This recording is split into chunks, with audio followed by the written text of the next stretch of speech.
traffic dito sa may Rojas Boulevard, southbound, yung papuntang Asiana City, Parañaque, Las Piñas, Cavite, at saka yung daan papuntang Cavitex ay traffic po.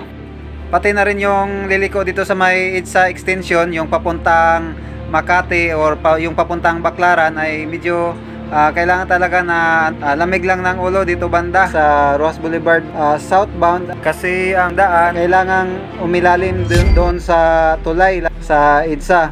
Meron na pong daanan dito, pwede tayong kumanan dito sa area na to. Tingnan nyo, napakaluwag dito. Tinignan natin, ayan, itong area na to, kaya pwede tayong dumaan.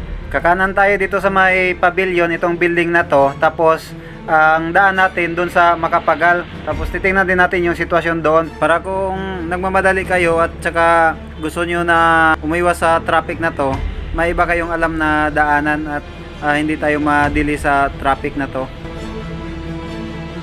Tapos dito naman sa Makapagal, medyo matraffic din kasi stoplight dyan sa kabila. Pero okay naman kasi pag nag-go na yung stoplight ay dire-diretso na naman yung sasakyan. Tingnan nyo, napamaluwag dito, malapit sa Double Dragon. Pwede tayo kumaliwa dito sa Double Dragon na yan.